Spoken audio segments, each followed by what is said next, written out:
isn't going to be great on my body. Oof. Well, I hope that all goes well. Good luck. Oh, God. I swear, you're like the third person I talked to within the last couple of weeks that told me they were getting their wisdom teeth pulled. I don't know what's going on. I don't want to. I have a quick random question. Yeah. Should we be kind of focusing more on just animation specifically, or kind of the industry as a whole, or both, or kind of what were you guys looking for? Just because I've dabbled in all of it. Yeah, sort of. I mean, whichever way you want to go with it.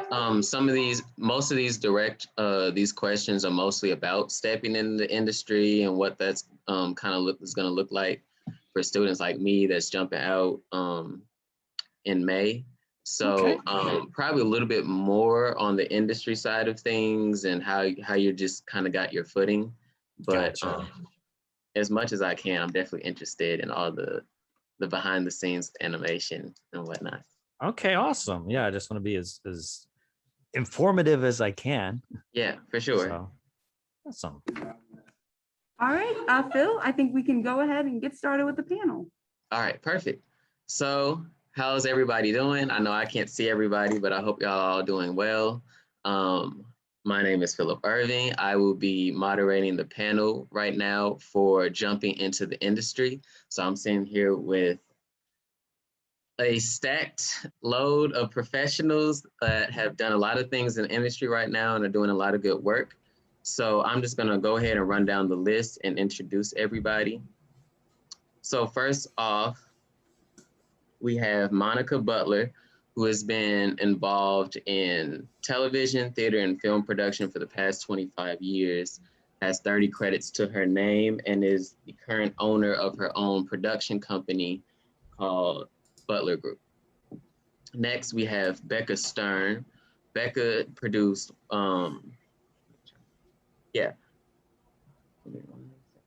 So Becca was involved in the miniseries Long Road Home for National Geographic, and she's currently working with Aaron Sorkin on a film that he's putting together as assistant to one of the producers.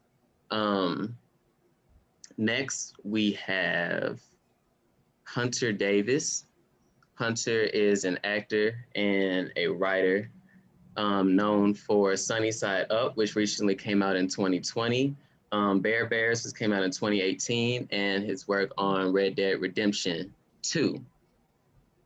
And then we have Robert Cox. Robert Cox is a Webster alum, very recent Webster alum, that has a little bit of work in character design.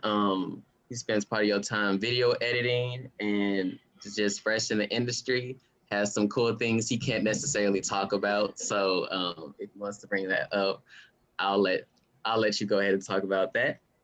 And then we have, making sure I don't skip anybody. Okay, and then we have Patrick Lawrence. Patrick Lawrence is a Los Angeles-based editor and director originally from St. Louis, Missouri. He has edited 12 feature films since 2014, including Scare Me, Clara's Ghost. Scare Me and Clara's Ghost, both of which premiered at the Sundance Film Festival. Okay, so without further ado, let's just get right into it. So again, I'm a senior, I'm getting ready to graduate, and so I'm very interested to see what, from your perspectives, what it's like from your journeys jumping in the industry, what you've learned so far, and sort of what we can glean as students stepping into it. So the first question I have to ask is what are the key attributes that got you to the place you're at right now in the industry? What are the things that you were doing? So the main things that put you in the position you're at now? Anybody can take this question. I'll go. I mean, I can tie it into Webster for sure. When I was a student at Webster, I was kind of dabbling in all forms of production. We were doing video production, actual film production, shooting on film, editing on Steenbeck editing beds. And so a lot of the stuff that I got from going to Webster, I was able to apply in real life because at the time I wanted to be a director and I didn't know much about editing, but we had to take a video production course. And it was just at the start of digital, and we were still shooting on DV tape. And so what we would do is we'd go out on the quad and shoot something. It was like a 4 hour long class. So we'd go out and shoot something on DV tape and then go in and edit it. And by the end of the 4 hour class, we'd show it to everybody. And so it was there that I understood that directing or editing could be an extension of directing, the thing that I wanted to do. And that I could maybe I couldn't have a say in every project, but that being the editor, I could really help direct the post-production. And so those were all things that I was able to pick up from Webster and apply it to trying to find work. It helps to know as much as you can because you don't know, especially, working in the Midwest for sure, that like, you don't know what kind of jobs are going to come through. So it's good to sort of know as many facets of production as you can. And so for me, I could do the camera side of things. I could do the post side of things. I could do behind the camera. I could do in front of the camera if they asked me to. But having all of those things that I learned in school really helped because when a job came up, I could take it. So. Okay, good. So pretty much just applying all of that work, all of the knowledge from working in different areas on set has helped a lot. So having knowledge. Okay. One of the big things that I like to stress when I talk to students is that you're not going to learn everything in school, right? Because you have to get out there, you have to get on set because there's only so much that a professor is going to tell you or show you how to do, and you're not going to know how to handle, producers or actors or, the people above you, the first ACs, the DPs, all of that stuff. You're not going to know how to handle this stuff. And equally on the post side of things, what I do, you don't know how to handle the egos of directors until you get in the room with them.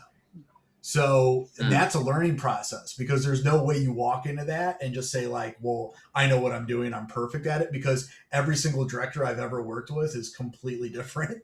And so you go into it thinking one thing and you come out of it like you just got out of war. Like it's nuts. So, and those are the kind of experiences that you're only going to learn doing the job. You're not going to learn that in school. So take what you can from school and then be prepared to pick up a lot more information once you actually get in the field. Okay. Anyone else want to take up the question? I'll jump in. Okay. Now I didn't go to Webster, so I can't talk from the Webster point of view, but I did go to film school. And I have always wanted to be a producer. I love putting things together, making things happen. And what I did in my career is I started in physical production, but I had this internship with a production company called Escape Artists where I learned what development was. I didn't know anything about that in school. And you kind of get to create or a bridge between the physical production and the creative side of things, where you're reading scripts, you're doing notes, you kind of get to know writers and directors that way. And I've spent most of my career learning every side of production. So I've worked for financiers, I've worked for studios, I've worked in physical production in TV and in film. I've been on the creative side of film and TV because I find that the most effective problem solvers are the ones that can actually understand what's going on. There's several jokes that whenever the studio executives come to set, they don't know what to do because they have no idea what it's like to be on a set or how to actually make a film other than the broad overall understanding of things. And that was never how I wanted to do my career. So in being able to put projects together, coming out of school, I didn't know anything. I knew how to the basics of story. I knew how to make how to shoot a camera. I knew basics of editing. And not to date myself too much, but digital was just coming around when I was finishing school. There was nothing, streaming wasn't a thing. We shot on 16 millimeter. We first learned to edit by cutting and taping it together. And I feel like that being open, I think, is the biggest thing. Like being open to learning everything you can and kind of being a sponge no matter where you are is going to be one of the best things you can do coming out of school in whatever job you get in any facet. Like I wasn't planning on jumping into physical production, but that happened to be where a job opened up for me and I took it. And I learned so much from that production. And then they took me to the next production where I got to learn a whole other set of skills. And throughout that, I just kept making contacts and trying to take in as much information as possible. And I think I think having a goal is great and being there, like having a focus is wonderful, but I think also being open to the things around you is really, really important as you leave school. For sure. I don't want to get too off topic, so I might have to ask you this question later though, because I'm so interested to see that switch from that you experienced that switch from cutting with film to digital. And I'm just so fascinated to see like what was gained with that, and then maybe some of the things that might have been lost from going over to digital. So I would love to ask you that, but I might have to ask you that at the end of this. I actually have a splicer right here. Wow. Nice. I can give you a very short answer in that I am not an editor. I bow down to those who have that skill. It is not something, it's too tedious for me. And I recognize that. And I am really happy that people have that skill set and can help me out in my projects. But I feel like it's the difference for me was not that big because I never had to do too much editing with cutting and splicing. So it's kind of like learning how to press which keys. But again, that's oversimplifying an incredibly complex profession. Right. Well, that's why we have a team. That's part of what we do is I feel like, especially at this point, is finding your team that you work well with. And stay in touch with your film school buddies. Yes. Over and over again, stay in touch with your film school buddies. For sure. So sort of shifting gears a little bit, I'm definitely interested in sort of how the landscape of the industry has been changing over the past few years. Obviously, we've got streaming coming into the game. That's changed everything. COVID has obviously come in and altered things. So what I'm wondering is, from your guys' perspective, how is the industry different today than what it was when you guys started, and how can you maybe see it altering or changing in the future for, again, students like us that will be stepping into it?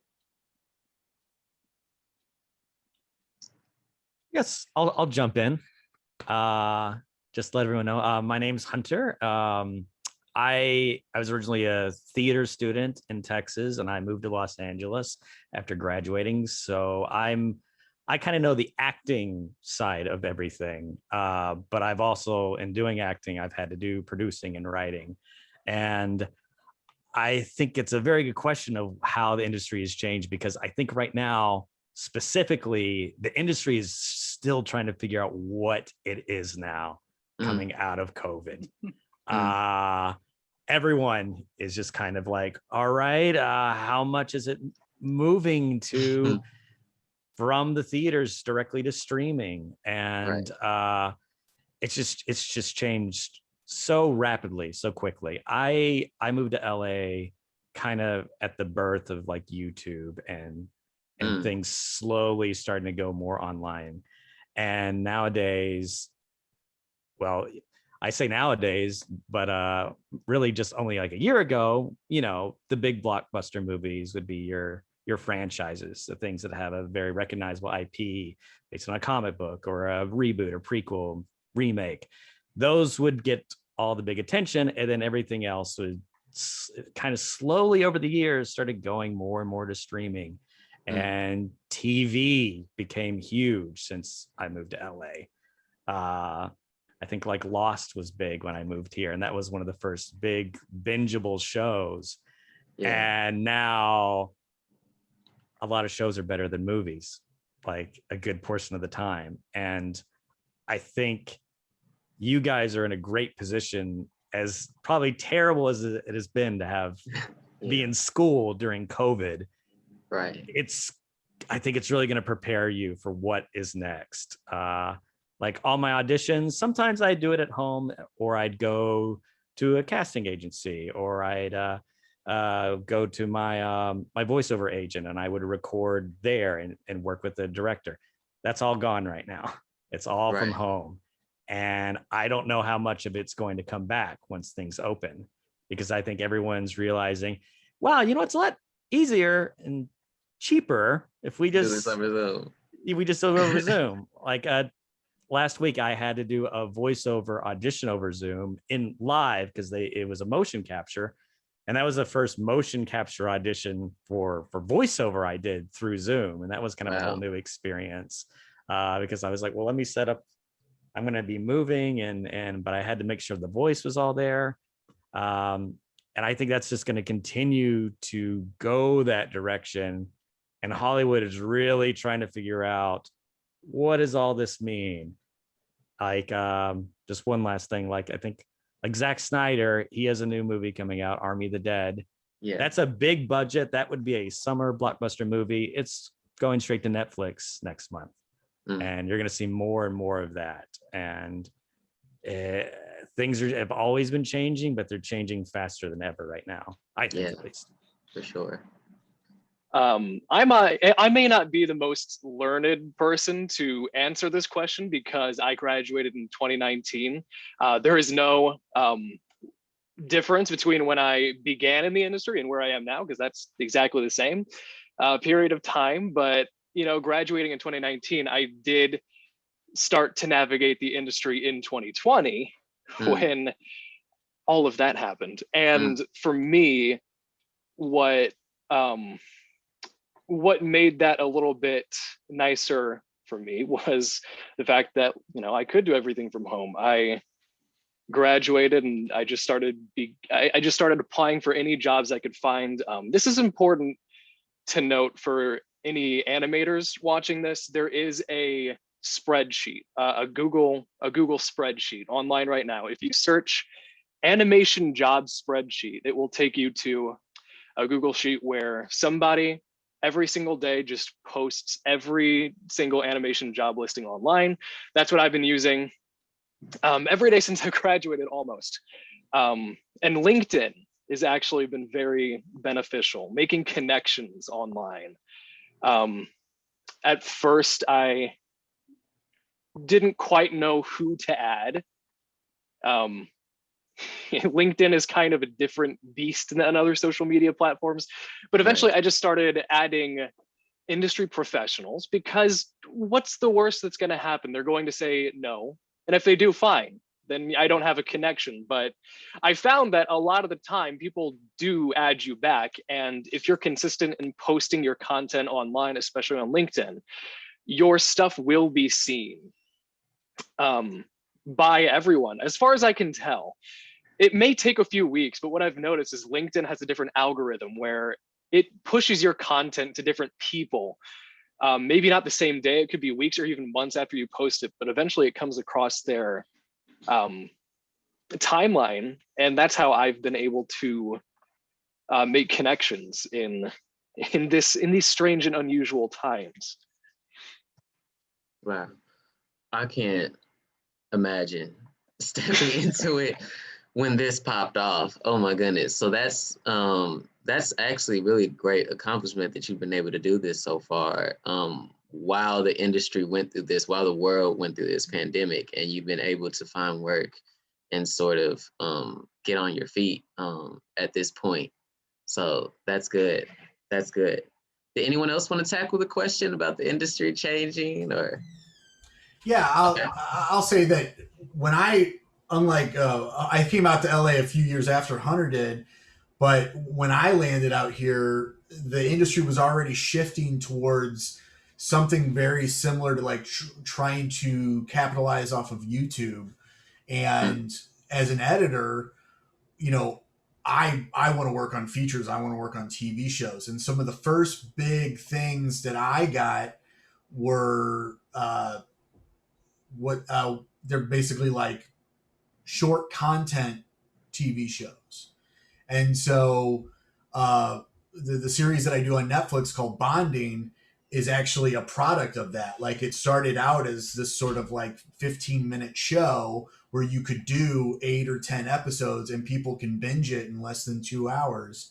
And we just, our second season just came out in January and we expanded it a little bit, but it's been interesting to see over the last 6 years since I've been out here, how the industry has kind of been like, this is the thing that we need to do now, short content. And it started out as like 20-minute episodes, 15-minute episodes, all the way to the point where last year, right before the pandemic hit, while we were doing bonding, the studio that I was working in, they were doing Quibi stuff, and all the Quibi stuff was 10 minutes or less. And so like that was going to be the next big thing. Oh, and then there's Snapchat.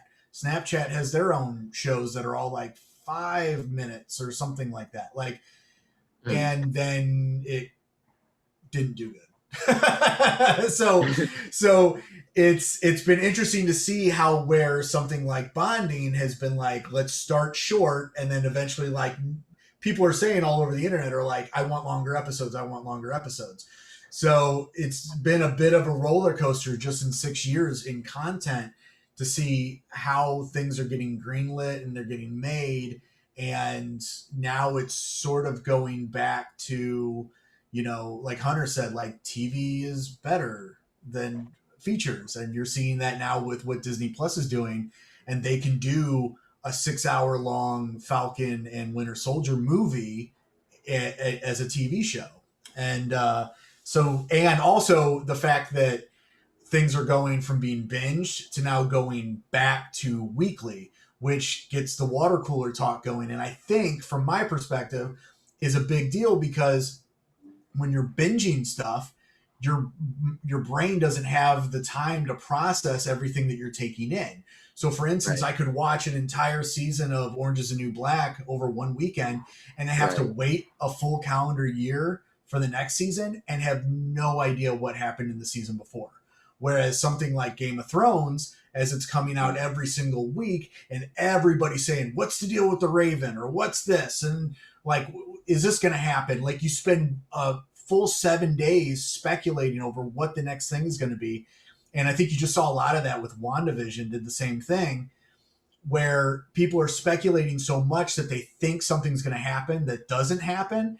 And that's the fun of television. That's the way it used to be, and it's starting to get back that way now. And I think that it's just going to be a monumental difference, because I think it changes the way people are consuming the content. I have so many more questions just on this, but we've got to move on. So my next question would be regarding location. Does location matter where you're at? And if so, what are the spots to go to jump into film or animation?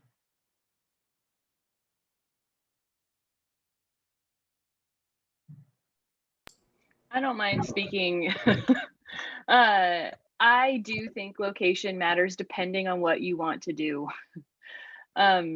If you are a writer, it's always easy to be where all the action is happening, but you can actually write elsewhere and go in to take meetings and things like that as needed. But I feel like no matter what, it's always better to be where the action is happening. If LA isn't your thing, and you like to do different types of physical production, there's so many other hubs now all over the United States where you can go to work in physical production.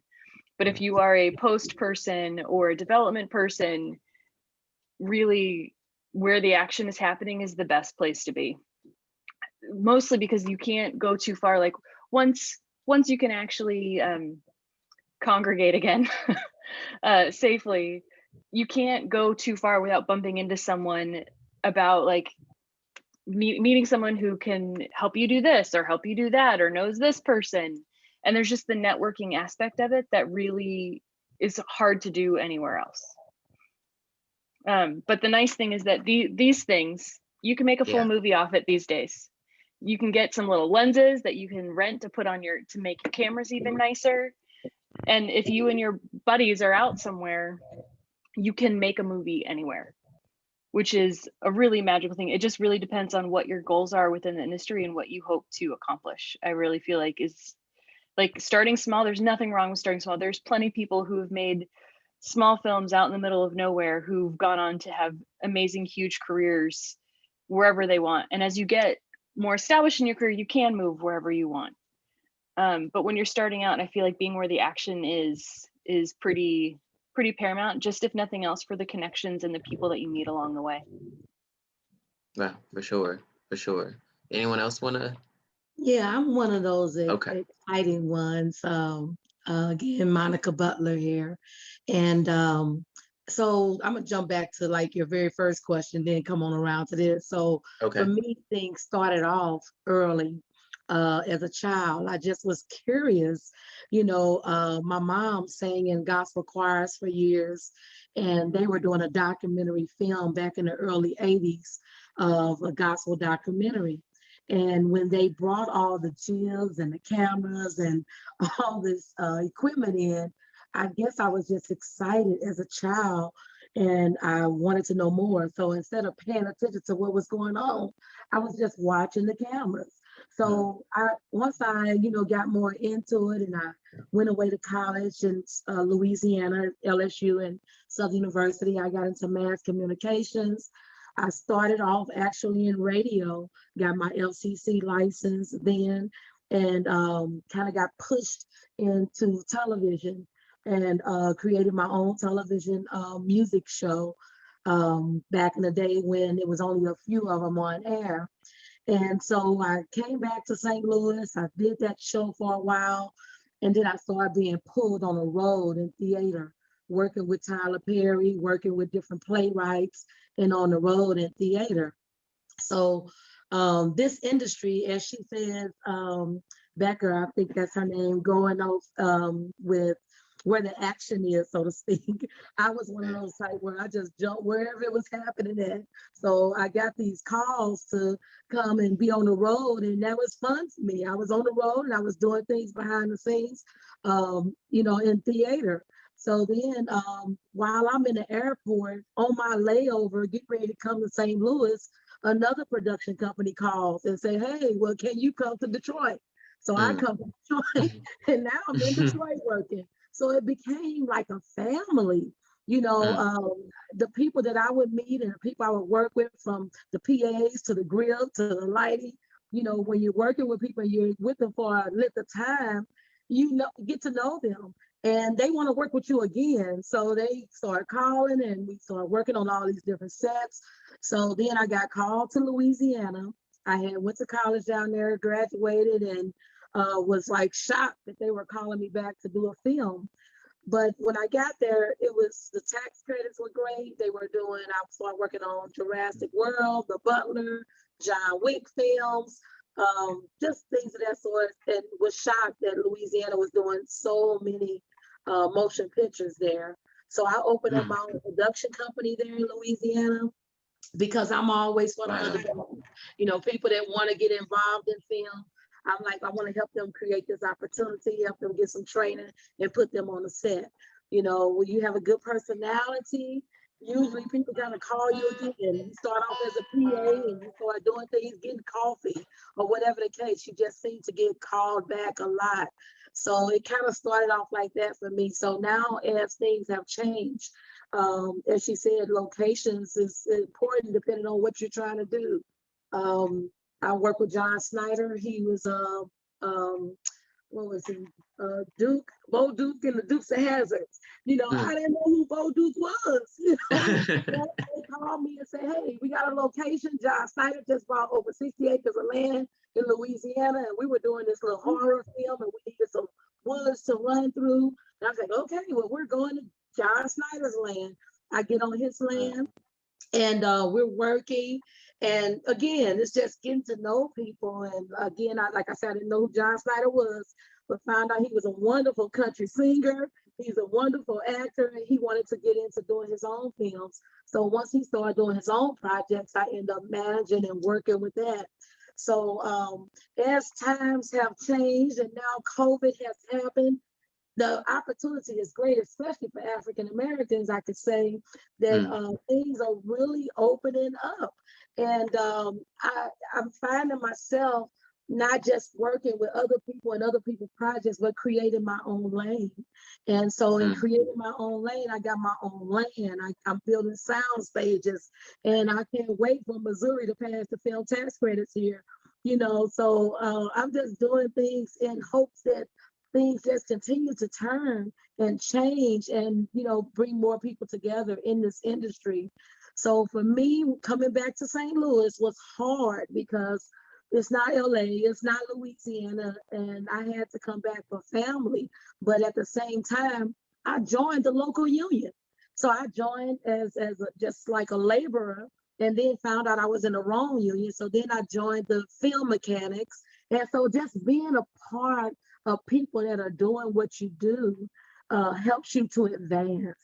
And so to me, that's the most important thing. Just getting with people that are doing the things that you actually desire to do. And I'm open. Wow. Well, that's amazing. One of the things I was very interested in, especially I think we're starting to see a lot of change in terms of diversity in what we see on screen. But I'm also glad that we have people like you that are making their own production companies, because I do think there's a difference between you being seen on screen and you being able to get in these positions, but also you being able to control your own narrative, especially as Black filmmakers and whatnot. So that's amazing. That's amazing. So one of the things I want to go off one of your points you were talking about. So you're traveling all over the place, finding different crew members, mixing in with different personalities all around the country and stuff like that. And so obviously, film and animation, obviously not everybody is the most social person. Not everybody is always the most willing to go out and socialize and talk and put themselves out in the open. So how do you guys find yourselves managing that, especially when you might have to run into personalities that you might not vibe well with ego on set and all these things? How do you, because I know for sure there, in my 4 years at school here, nothing has ruined a film more than a set with like no chemistry. And so I'm just wondering how you guys have been able to navigate that parts throughout your career so far. I'll piggyback off of something that Becca said earlier, which is the first thing that you guys got to do coming out of school is make sure that you keep your connections with the people that you go to school with, because if any of them advance, you want to make sure that like they're going to reach down and pick you up with them. So make sure you keep in contact with your fellow students and people that you worked with on student productions and all of that stuff, and make those good solid connections, because you just need one of them to break and be able to throw the elevator back down, and that's going to be a huge help for you. And also, I've seen a lot of Webster students from the last question like spread out all over the country and go to Chicago, New York, Louisiana, Atlanta, Los Angeles. Just choose what's the best vibe for you that works. And the best thing I could say is that once you sort of like get the big picture, you'll understand, because unfortunately, like, you can do something anywhere you go, but the industry is so much more bigger than what you know right now in school. And once you were actually to get out there and get on set and do those things, like, that's gonna really open up your eyes a little bit more.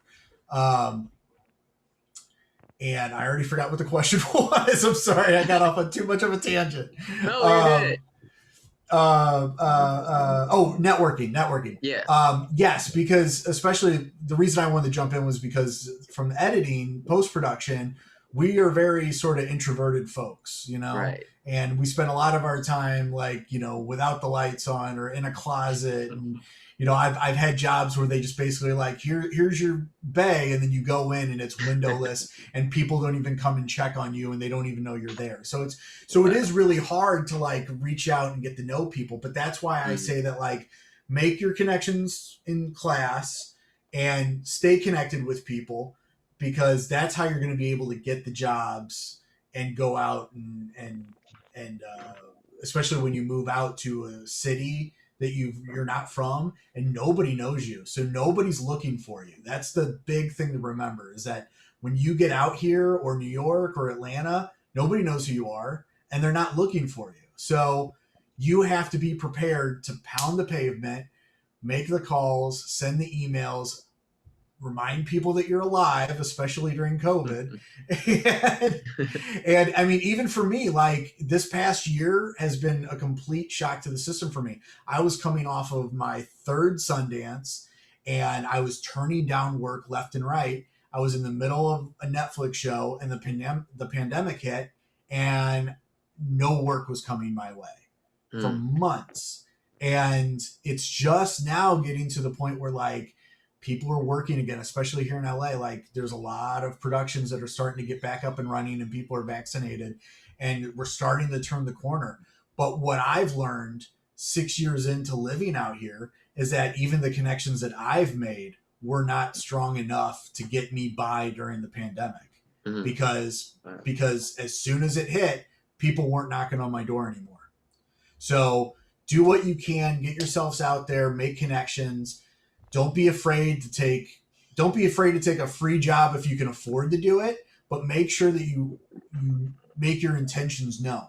Because my whole career out here in LA all stems from one moment where I did basically a free short film for 2 days working on set to help my roommate. And I gave the producer my card and said, if you need somebody to edit this, that's what I actually do. Feel free to contact me. And that was the first film that I edited that got in the Sundance. And so that all stemmed from basically a free job. So don't be afraid to take the free work. Don't be afraid to do the favors, as long as your bank account can afford to handle it. Right. I will happily also, if it's okay to jump in really quick. Yeah. I should mention, I hate networking. I think it is awful. It is uncomfortable. I don't like getting to know people for what they can do for me. I like to get to know people. Right.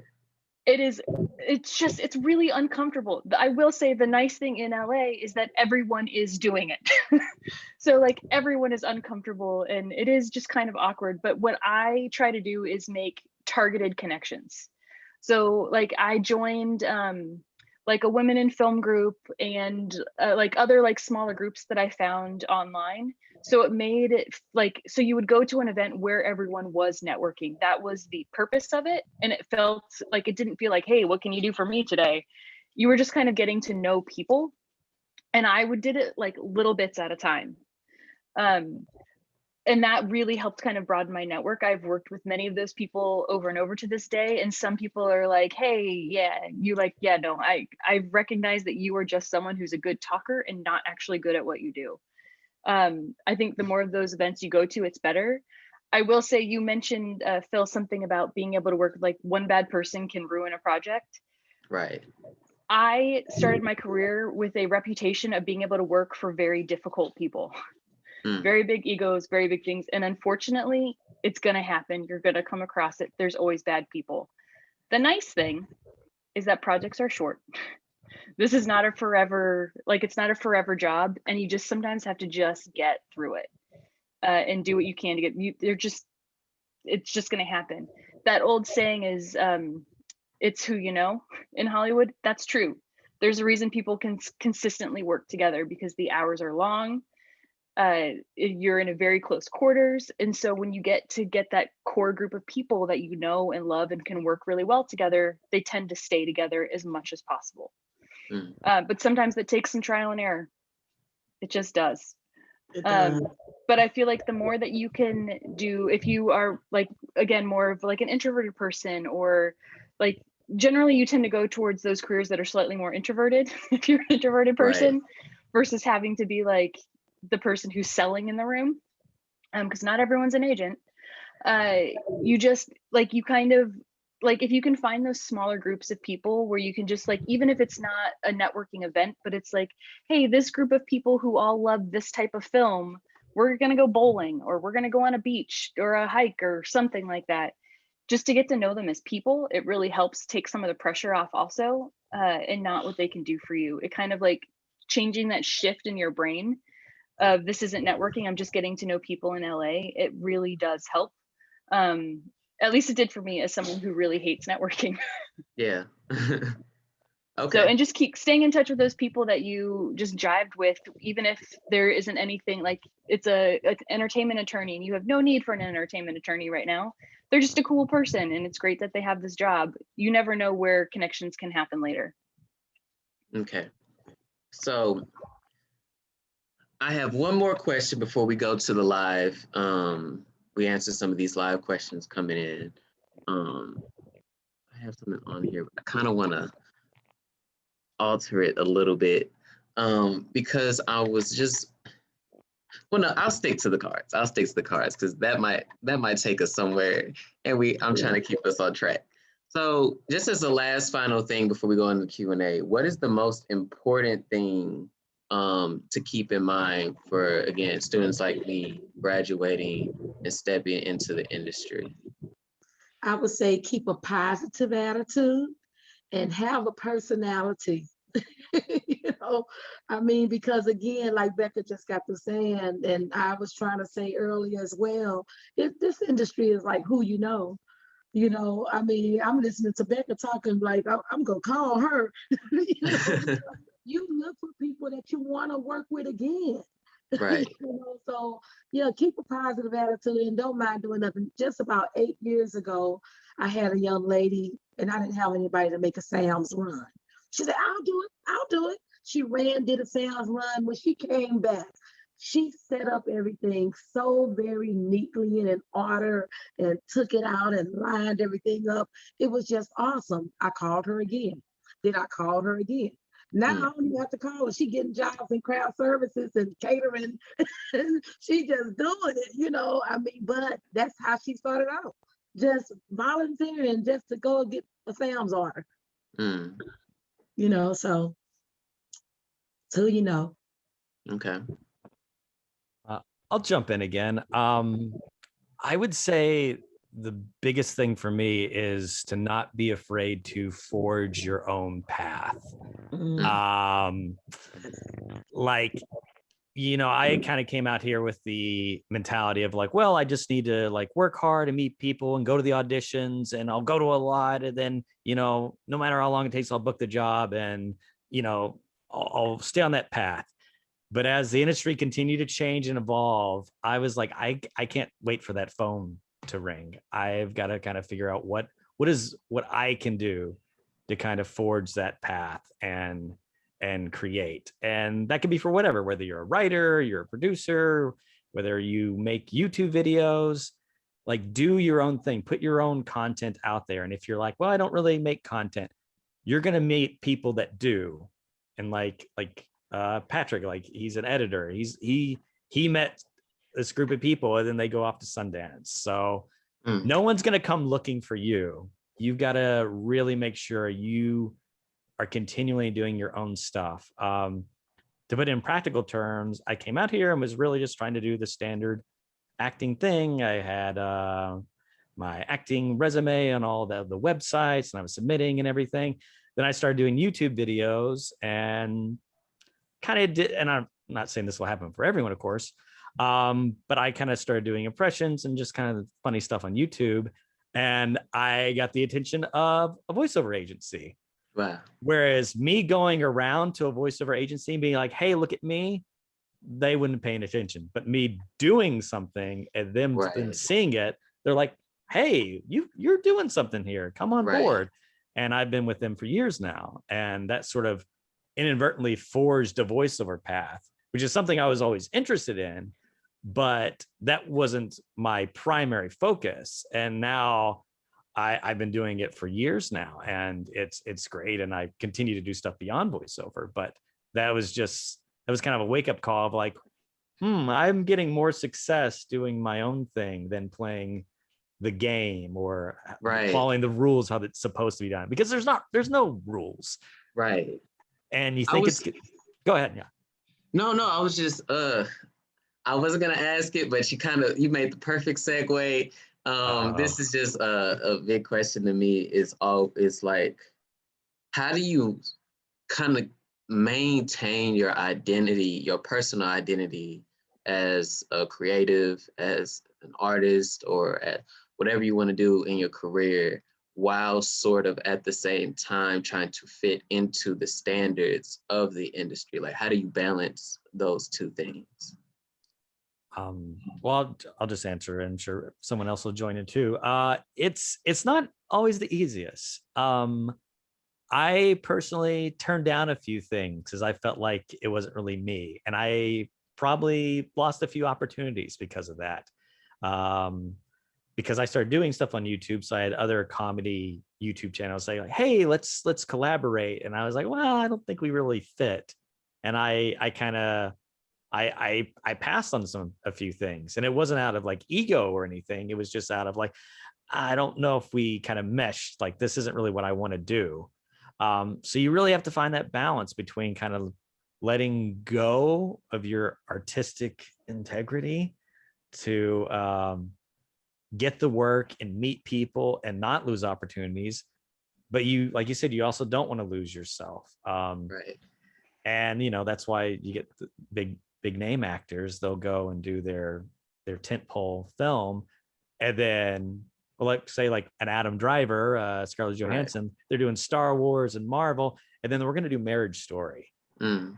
And that's where we get to kind of really act and kind of go back to the roots. So you have to balance that between doing your art, but also not forgetting it's a business, and you do have to kind of remember that and play within those boundaries, but break the rules when you can, if that isn't too vague.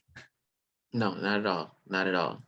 So, Rebecca, did you want to chime in? I was just going to say, I think it's really important to have people around you to help keep you grounded also for, when you are in the hard times and in the good times. And I think that's a really good way to help keep yourself is by having that like core group of people around you that where you all just can really support each other. So when you have to take moments out and you can't do the type of stuff you want to be doing, you can be doing it on the side. And that's without compromising anything having to do with your integrity. And that is all like a personal self of what you can choose to do with work. That's the nice thing about the industry is you can turn down projects. It's a very hard thing to do when you need money. Right. When the rent bill is due and you're like, gosh, I could do this project, but I really don't like the material, or paying your bills. Sometimes you have to make a very hard decision. But I think in keeping that sense of self, is having also that core group of people around you is just really important. For sure. Okay. I want to, if I can, yeah, for sure. I want to emphasize Hunter's point of putting your content out there, because like he said, nobody's looking for you. I want to say that your education does not end once you graduate. I think you always need to be learning new stuff. For example, like I've applied for over 200 jobs, and not a single job I've ever had was because I applied for it. All of the opportunities that I've had was because I was trying something new and continuously putting my stuff out online for people to see. Once I graduated, at that time when I graduated, I was trying to tailor my work to what I perceived the industry was looking for, and I wasn't having any fun doing it. It wasn't until about a year ago I just kind of dramatically changed up my style. I took inspiration from the things that I really like seeing, which for me was 50s mid-century like cereal mascots, and I started drawing like that, and I just kept doing it and finding out new ways to change designs and make things work for me. And I think that is what people started to respond to a little bit better. And although I still apply for jobs, not a single job I've ever applied for I've ever gotten. All the opportunities were because the right people just so happened to see the content that I put out. Wow. This is a lot. Ugh. But I'm sure y'all all made it. Y'all all are here now. So it's just like a matter Monica of said, out. Stay positive. Right. Stay positive. Right. So I'm going to jump into some of these question and answers real quick. So the first one I see is, so someone's asking, I don't define what job I'm aiming for. So like they're saying that they kind of want to be a storyboard artist, colorist, character designer, etc. On social media, because I don't want to close myself off to opportunities. But however, I'm worried it's making it harder to sell myself to potential employers. And they're wondering if you had any similar issue, and if so, like how did you navigate that? Yeah, this is a thing that comes up a lot where like I mentioned earlier, like it helps to know a lot of the facets of the film industry in order for you to get jobs. But then a lot of times you'll see people out and about and they'll be like, "Hi, I'm so and so, director, editor, producer, actor, Right. screenwriter." And the thing that I noticed, especially out here in LA, is that it's so easy to get pigeonholed as like you do this one thing, or Right. or tell me what it is you actually do. And so I direct music videos. I've directed a few shorts, but if you go on my website, I try to just kind of keep it one thing or another. Like my IMDb is for my editing, because like we all just mentioned, a lot of my jobs just come from networking. I don't have to promote myself or fill out an application or anything like that. Like it's just by word of mouth. So I don't have to have a way to promote the editing side of things. But as a director, I do kind of have to promote myself. So I have a Vimeo for that. I have a website for that with my directing portfolio. So I try to keep things separate in that regard, simply because a lot of times people get overwhelmed when you're hitting them with like, I'm the jack of all trades. And it's like, yeah, so are we. So like, tell me what you really do. Tell me what you're actually good at, because that's the honest truth. Right. It's like, what of those 4 or 5 things are you the best at? That's what I want to hire you for. So you can, that's not to say you can't still do all those things, but try to find the thing that you think you're the best at and push forward with that, or the thing that you think that you have the best connection with, because that will probably help, and promote yourself in that way. Don't stretch yourself thin.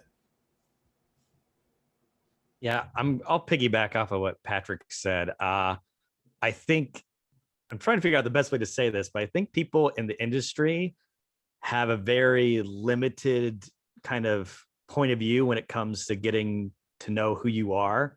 And like Patrick was saying, if you overload them, like, well, I do this, this, and this, they don't know what to think. And I to give an example how it relates to acting, but I think it applies across the board. Coming from theater, I'm like, well, I can play anything. A casting director is not going to see that. Right. I may go in and be like, well, if I grow a mustache, maybe not me, but if I grow a mustache and put on a cowboy hat and you get me with some boots, like I can be a cowboy. They're not going to have that imagination. They're going to hire the guy that's already like, this guy looks like a cowboy. Right. Like, just because it's simpler for them. They're like, they have to think of so many things. And I think this is across the board. To confuse them with too much stuff, they tune it out after a while. I think they want to know, oh, you're an actor, you do this, got it. So I think you really have to develop your brand, whatever that is, and that applies in every aspect of the industry. And your brand could be, I'm a costume designer and that's what I do. And maybe you're like, but I also want to get in directing too. And that doesn't have to go anywhere, but you have to sort of target who you're talking to and dealing with. Kind of like Patrick was saying, his IMDb, that's for editing. And then he can kind of do things beyond that. So it's tough, because as an artist, you're like, I want to do everything. I can do this, this, and this. You don't want to be limited, but it's almost like the world is like, well, we can't deal with that all right now. Just kind of make it easier for us to understand so you can get in the door.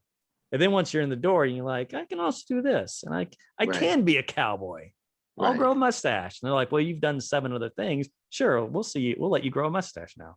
Right. And that was one thing that I know has come up with these conversations before, is that maybe one skill might get you in the door to be able to do another skill that you have.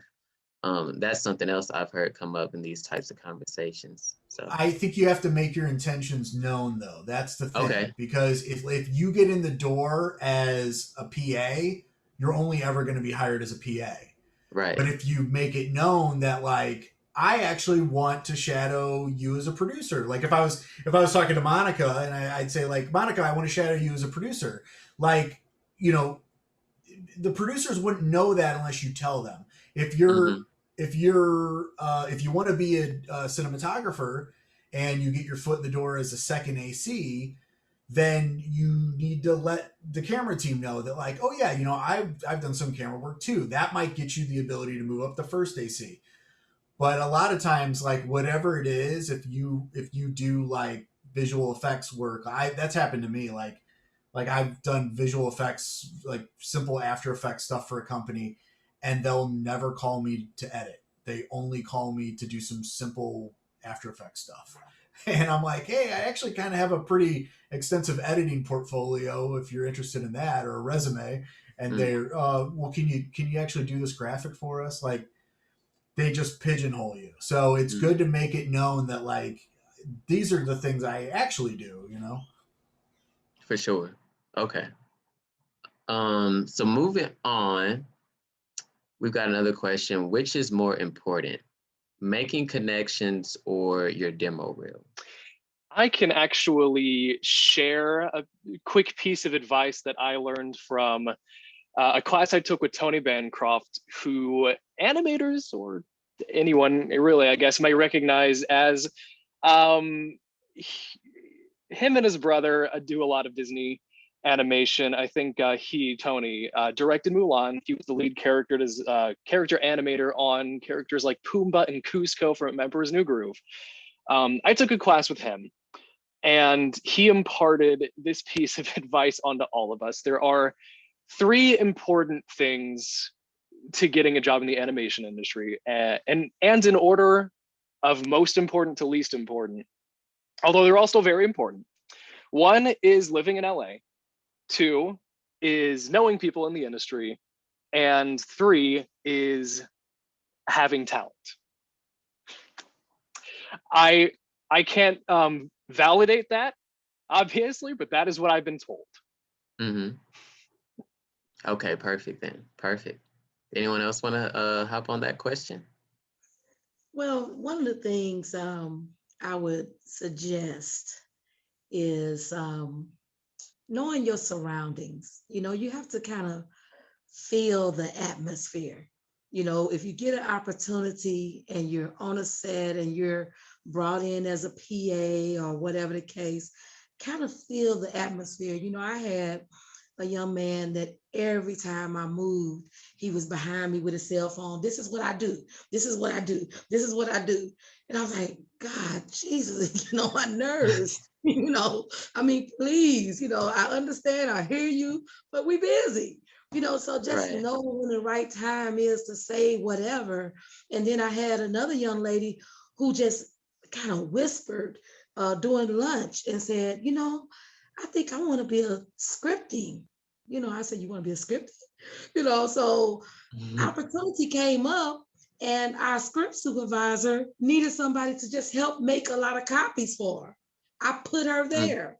And so now she's actually working in that field. So, you know, it's just how you do it and how you ease your way into situations. And people would, you know, glean to your personality, like I said, and want you around, you know, but when you just kind of pushing it and pushing it and pushing it, you know, they're gonna walk away from you or tell you, you know, Right. don't call him back.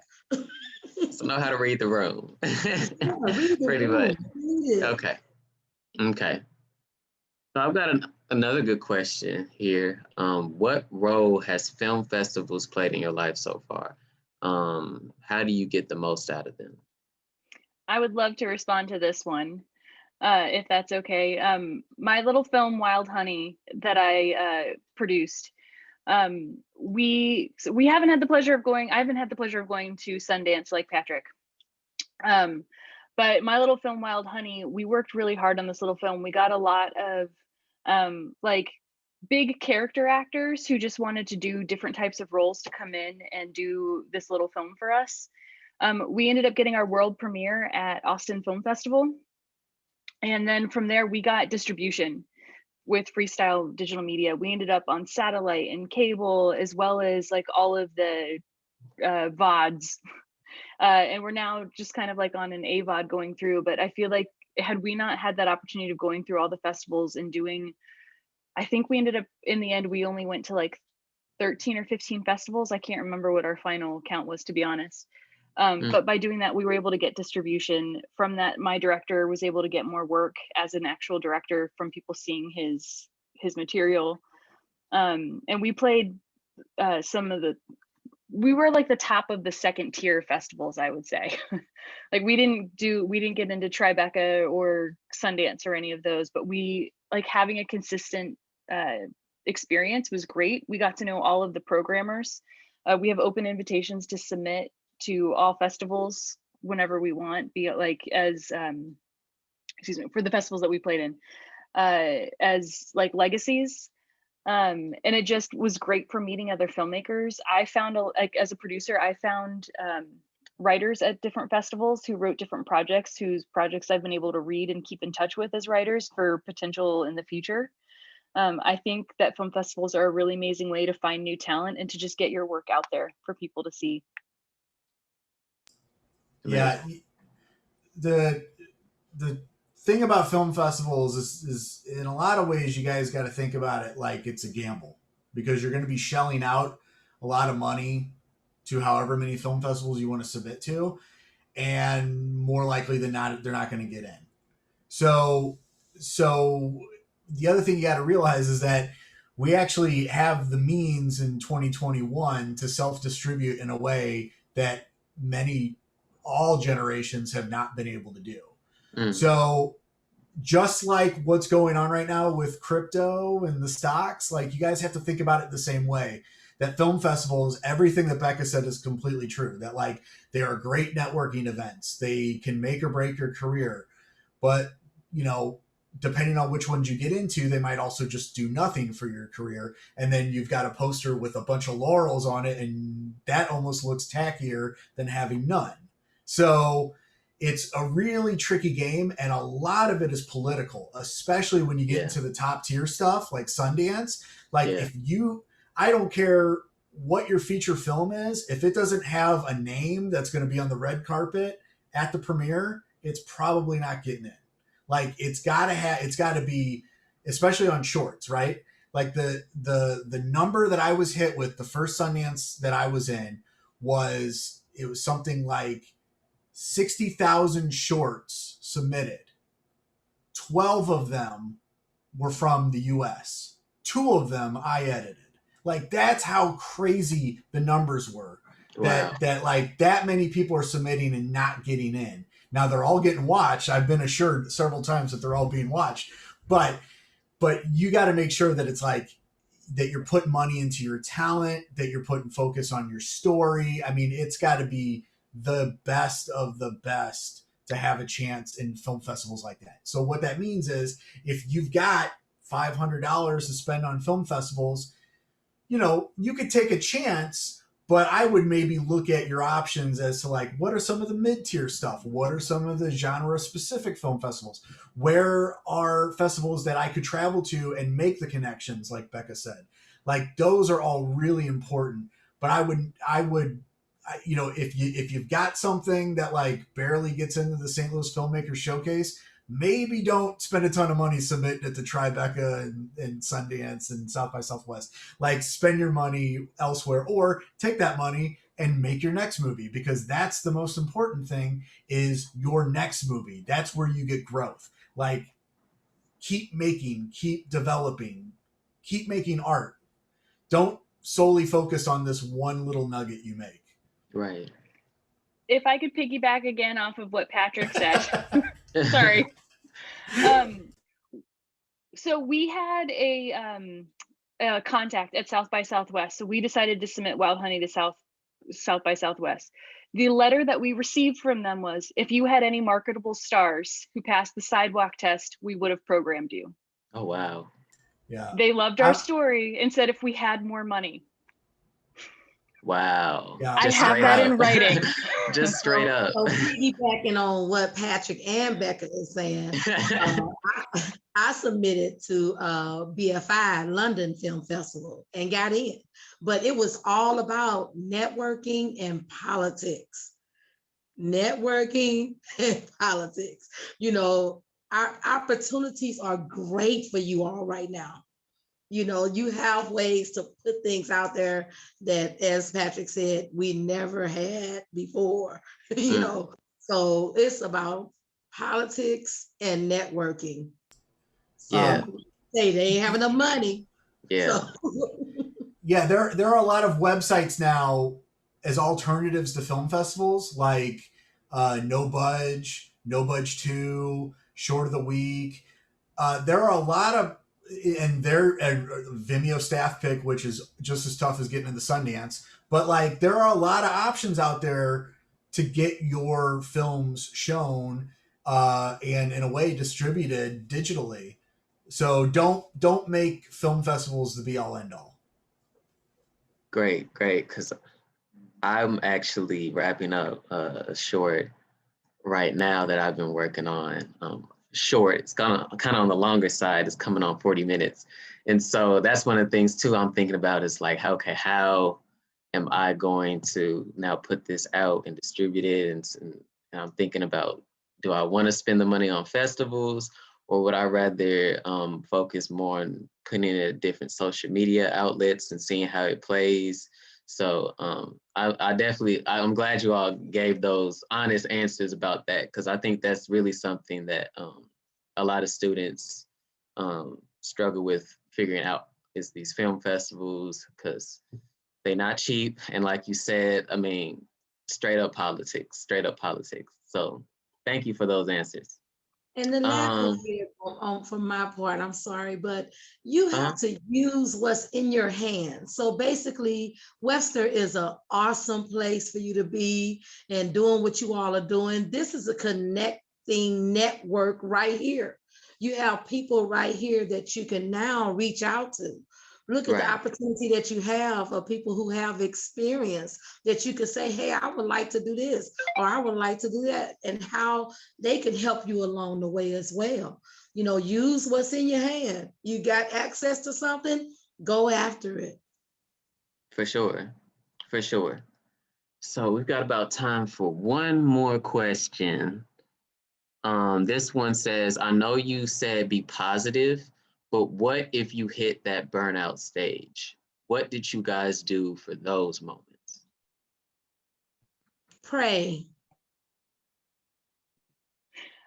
For sure. I would disconnect and go out to the wilderness. Go to the desert. Also push through. I actually had to take time off for some personal reasons, and I got a day job working in home entertainment just to like pay the bills for the time being. And then I came back and was able to push like harder than ever on my projects. But I also think it's okay to take short breaks, depending on what you do, I guess. Yeah. But I guess also you will hit the burnout phase. Not what if, you will. When? So just. Yeah. 2020 was one big burnout phase, I think. Yeah. Like you just know that you will hit a burnout phase. For sure. Okay. Oh, great. So we can ask another question. That was great. So if you're marketing yourself as a writer/director, who would you say is your target demographic in terms of industry professionals? Producers, distributors, production companies, big name actors, and what avenues are the best ways to market yourself?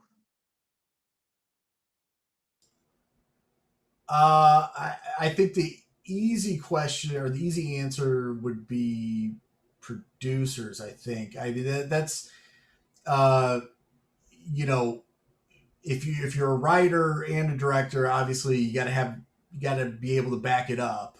You got to have a good screenplay, and then you got to be able to prove that you can actually handle it and direct it. And so it's going to take some convincing of producers and or a production company to do that. And I mean, I just think that like it never hurts to make connections with producers because they're the ones that are actually going to get you the jobs. And if you make, like for myself as an editor, like I make connections with the directors, but even sometimes the director's working with a production company and they want somebody else. So, and they're not going to give up the opportunity to make a huge movie with a production company just to work with me as their editor. So it just depends. It's like, so producers are a good way to just an overall good connection to make. Okay, good. Okay. Anyone else want to hop on that? If not, I've got one more question that we could probably sneak in. Well, come on with your one more question, Patrick. All right. Nail on the head. All right.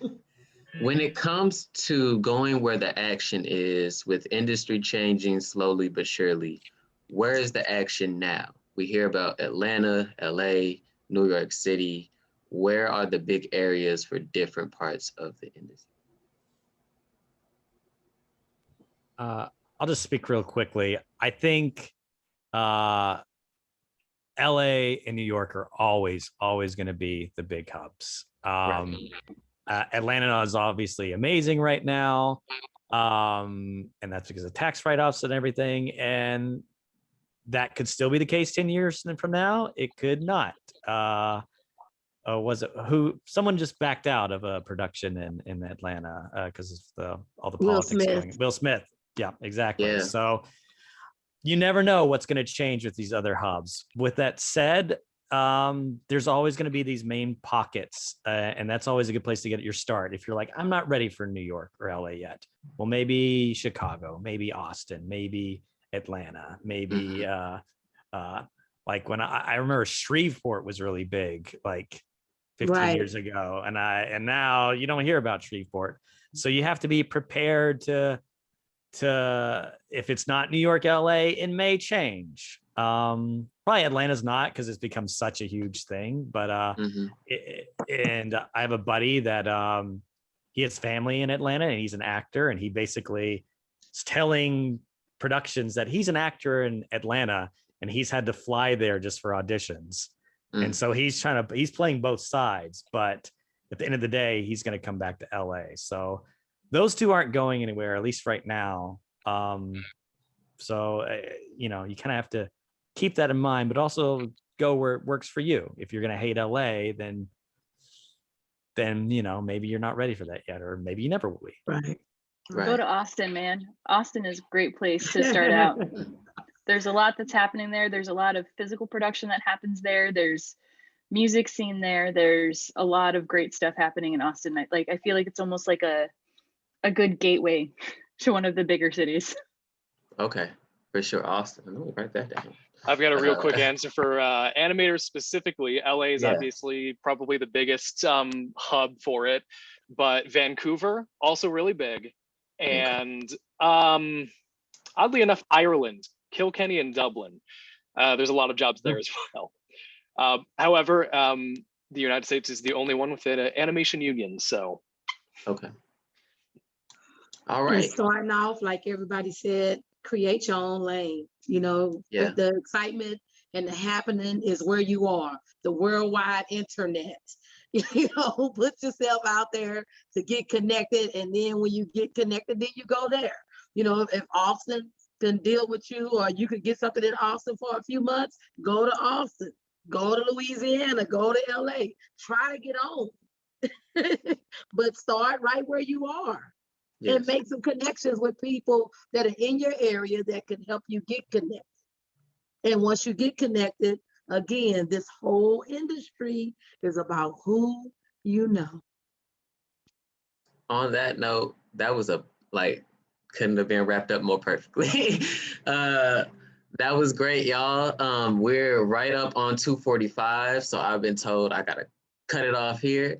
But it's been amazing getting to talk to you guys about jumping into the industry, seeing your insight from what you know. Honestly, I could have been talking for a whole nother few hours, picking y'all brains to see where y'all at right now. But like I said, it kicked me off. So I'll let the rest of the festival continue. Thank you all for joining in, and we'll see y'all later. Good luck with the rest of y'all careers.